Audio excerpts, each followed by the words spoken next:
Assalamualaikum warahmatullahi wabarakatuh. Perkenalkan, nama saya Burhan Ali dengan NIM 2108119. Sini saya akan melanjutkan materi selanjutnya, yaitu bab 4 tentang profil kepribadian dalam aktivitas olahraga. Langsung saja ke pengertian, batasan, dan karakteristik kepribadian. Dalam perkembangannya, kepribadian menjadi istilah ilmiah dalam ranah kajian psikologi yang pengertian berkembangnya menjadi lebih bersifat internal, sesuatu yang relatif bersifat permanen, menuntun, mengarahkan, dan mengorganisasi semua aktivitas manusia. Kepribadian diartikan sebagai representasi dari karakteristik seseorang yang mengakibatkan pola yang menetap tentang perasaan, pikiran, dan tingkah laku. Ada 4 persamaan yang menjadi karakteristik pokok untuk memahami kepribadian. Yang pertama, kepribadian bersifat menetap. Yang kedua, kepribadian bersifat umum. Yang ketiga, kepribadian bersifat khusus dan khas. Dan keempat, kepribadian bersifat kesatuan.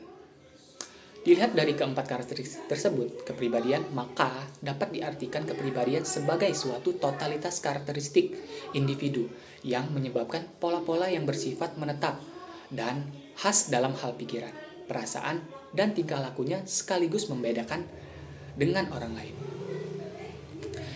Dan masuk ke konsep dan teori kepribadian.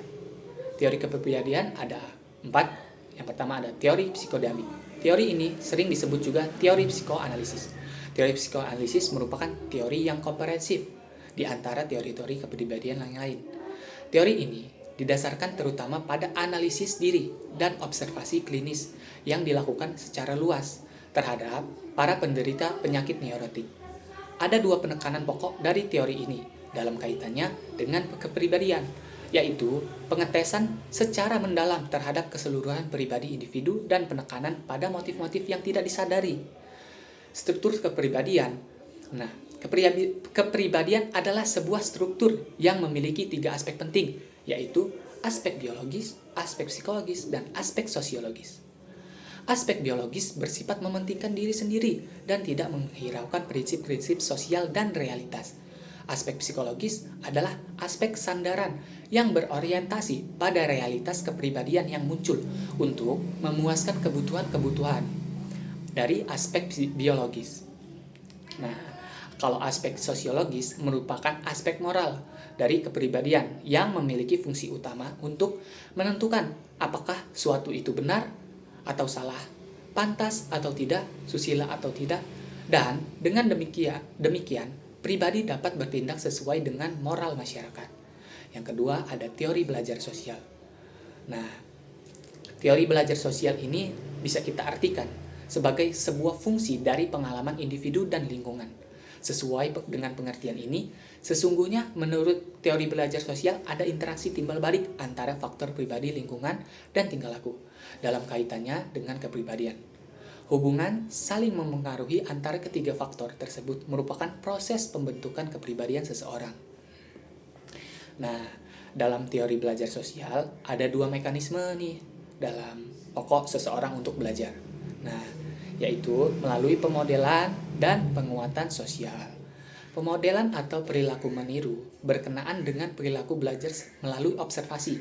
Sedangkan penguatan sosial didasarkan pada gagasan bahwa penghargaan terhadap perilaku positif akan mendorong individu untuk mengulangi perilaku yang sama. Dan yang ketiga ada teori sifat. Nah, kalau teori sifat ini lebih banyak membahas tentang prediksi atau ramalan-ramalan tentang keberhasilan seseorang dalam bidang tertentu atau menempatkan orang yang tepat di tempat yang tepat pula. Oleh karena itu, sifat-sifat kepribadian yang dimiliki individu merupakan penunjuk kemungkinan seseorang untuk dapat mencapai keberhasilan dan sifat tertentu dapat berfungsi lebih baik pada situasi tertentu. Demikian halnya dalam bidang olahraga, sifat-sifat kepribadian tertentu fungsinya dapat lebih baik untuk cabang olahraga tertentu. Gitu.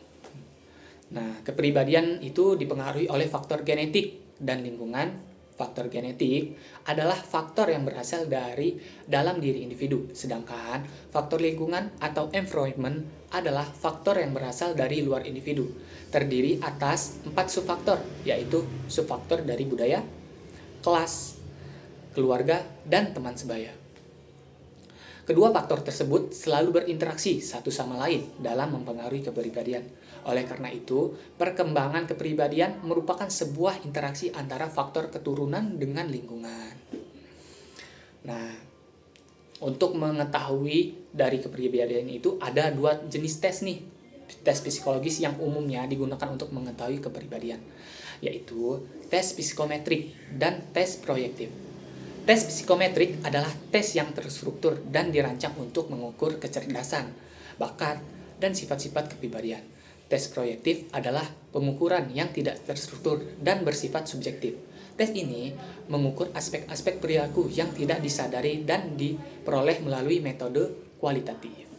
Nah, 2 jenis alat ukur yang sering digunakan itu dalam bidang olahraga adalah penilaian dan kuesioner. Skala penilaian melibatkan penggunaan seseorang dari penilai atau beberapa orang penilai yang diminta untuk mengobservasi perilaku individu dalam satu atau beberapa situasi.